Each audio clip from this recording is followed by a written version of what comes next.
The passport bro movement in America exists because men in America, they lack motivation, they're mediocre.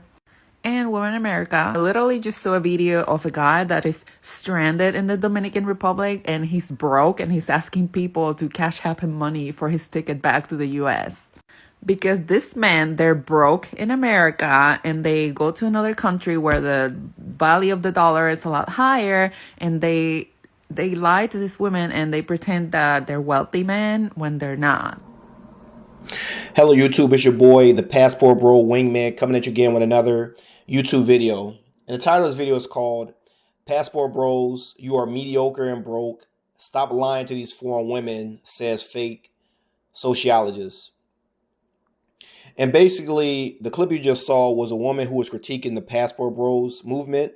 She believes the reason the movement was started is because American men are unmotivated, we're broke, we're mediocre, we have no drive, many of us don't have any college degrees, we're not making over 100 figures, and we can't really compete for them. So as a result, we kind of take the easy way out and go overseas and that kind of thing. So that was the start of her premise. And then she went on to critique the brother that got stuck in the Dominican Republic and it was on his stream, asked for about $100 to get back because he had missed his flight. And she went on to say that's an example of how the Passport Bros, we don't have any money because we barely can afford trips to get there and back to our destinations. And as a result, if we don't have the money to do that, how are we going to be able to take care of these women once we bring them back to the States? So, and then she went on to kind of lecture us on, if you guys do bring the women back to the States, you know that things are expensive. Hotels, apartments are expensive. Caring for the woman is going to be expensive. And if you barely can care for yourself, how are you going to care for another person? And then she went on to talk about, put it this way, that pretty much sums up the video. So I kind of wanted to debunk a lot of our talking points, and so I'm gonna get into it. So I'm gonna start off by saying this. First off, the guy in the DR, he's not a good representative of most Passport Bros. In general, most Passport Bros, they tend to stay in the country that they're going to for about a couple weeks at a time, sometimes a couple months at a time. We have several different. Some Passport Bros are expats. Some of them are military men. There's even a guy, I think his name is called Professor Mex. I think he's actually a fireman. He does his work across like Mexico. So there's different types of Passport Bros. This guy in particular that she brought up, I don't really know much about him. I know I did see that he has like a channel and he kind of talks about traveling. And unfortunately, put it this way, you're talking about as far as men who travel, thousands upon thousands of Passport Bros. I mean, you can't be accountable for every single person. This is just one bad example. And as I said before, in order to travel, especially to Southeast Asia, you got to have money to do that. You're talking about at least $1,000 per flight, round trip, and that's on the cheap side. Even to go to Brazil is pretty expensive. You're talking about almost probably like $700, something like that, and that's like cheap side as well. This guy went to the DR, which is somewhat closer to the United States. Generally, the guys who are just starting out to travel and that kind of thing, or maybe they have a job where maybe they make a little less than, let's say like 50 grand. So of course they may travel to Mexico or some of the countries that are closer to the United States. But again, this is not a very good example of the Passport Bros. So you have that. The other thing she brought up, and when she made a very assumption, she said when you guys bring them back, the cost of living pretty much in those countries is not like the cost of living here. First off, you're assuming that all Passport Bros are bringing their women back to the States. It's just not true. In fact, there was a guy Austin Holloman just did an interview with in Tanzania who was living a polygamous lifestyle. He does not plan to come back to the States. I believe he has a couple women that he's dealing with. He plans to stay there, start his family there. And there are several different Passport Bros, especially some of the older men, because generally you have a lot of Passport Bros who are like either divorced, their kids are grown. A lot of them are retired, so they're going overseas and they're staying over there, like in places such as the Philippines. So they don't plan to come back with their spouse. In fact, I've seen a few videos in which some guys actually build houses out in the Philippines, and they actually live out there with their spouse and their children. So a lot of them are not coming back. So that's just you not doing enough research and really knowing what's going on in the culture. A lot of guys in general are not doing that. And there's been several guys in general that have encouraged guys, if you can, to pretty much, to get married overseas. Because as we know, the divorce courts in the States are very, very harsh. So a lot of guys are not even in general getting married in the States. They're getting married um, in the country where their spouse is, and they're moving there. So that's that. Now, me myself, I am bringing my, and some people are going to disagree me on this, but I am eventually bringing my spouse back to the United States. Now, the reason for that is because I have a lot of things that tie me to this country, such as I have family members I look after, and a lot of my work is really right now based in the United States. Even though I work remotely, but there's still like a lot of stuff that goes on here. So I have to kind of flying back. It just gets really, really, really difficult. But keep in mind that the success rate between an American man and a foreign woman is 80%. And this is the marriages that are based in the United States. So there's an 80% chance that things work out successfully. Keep in mind as well, as we said before, a lot of Pastor Bros, these are men who are like an IT space, military man. These are men who in general, and the key word is general, have funding. I make well over 100 figures. This is not, and I live in the South. I live in the South now. So there is definitely no problem me taking care of my spouse here. It's not even the issue. I mean, it's just very silly. So you have that. Now, what she did kind of bring up which was half a point, and even that is not really an issue. She talked about how when guys go overseas, they're spoiling a woman when they bring her back here. They're not going to be able to spoil them the same as they did in their country. Now, here's where she messed up. She's assuming that those women have the same taste that American women have. Like here, you got women wearing Gucci, Burberry, like all these expensive brands, expensive shoes, just buying all kinds of stuff outside of their range of their income. And that's kind of their thing. And this is why a lot of times, I think they were saying that most families couldn't suffer more than a $500 accident or something like that. And the reason for that mainly is because a lot of people in the States, across the board, both men and women, are living outside of their means.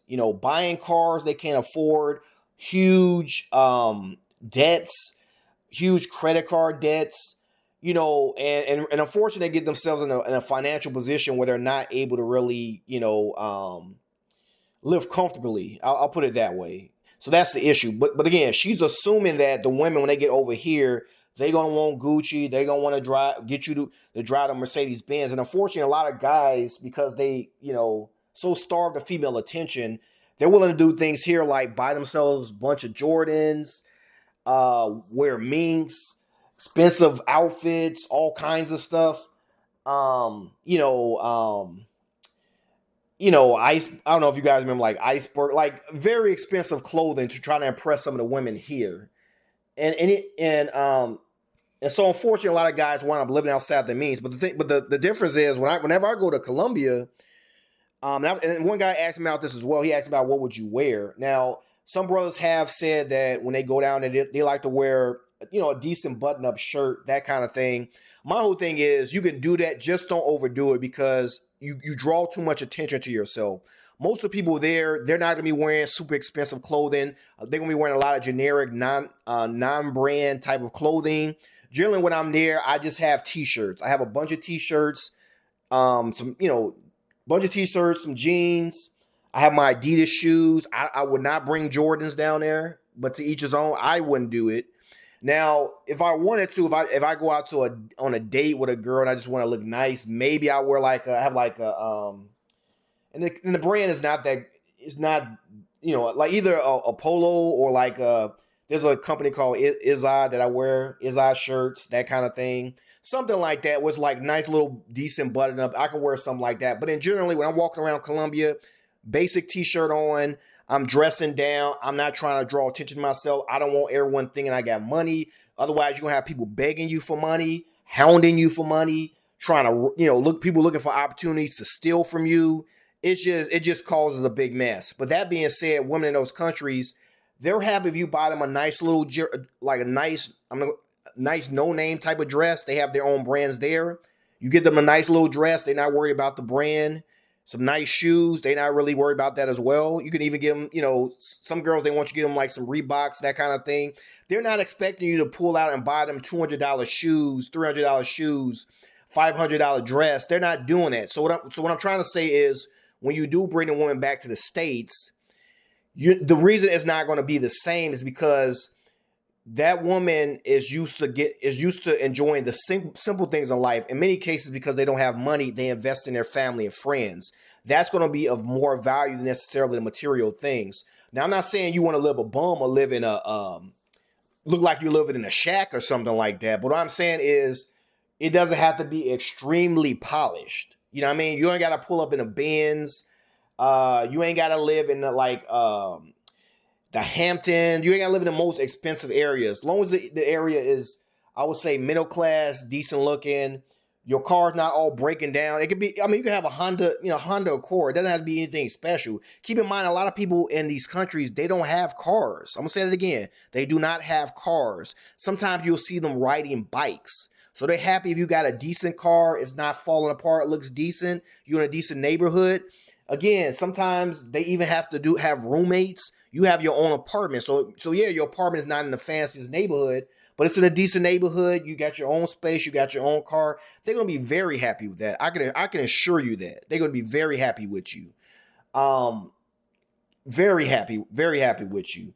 So what she said, don't even pay any attention to that. Because as I said before, the other thing is with the women in States, they want you to take them out on $600 dates, going to most expensive restaurants. The restaurants in, think about the fact that the men in these other countries, they don't really have money like that.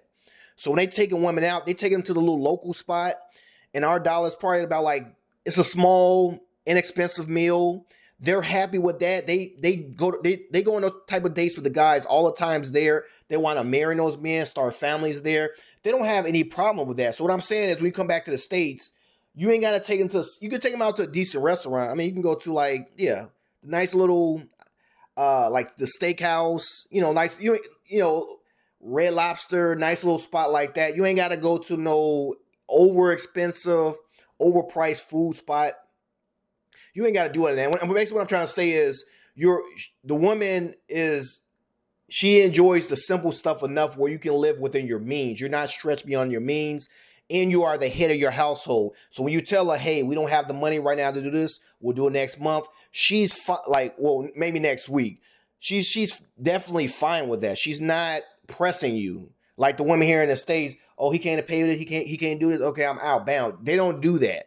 Keep in mind, the divorce rate is very low. I think it was 10%. Divorce rate is 10%. You're talking about a country where the average salary is $250. They don't have lots of means. They don't have lots of means and funds to go out all the time, to go out and eat. A lot of times the woman is happy cooking for her man and cooking for her children, and she will gladly do that for you.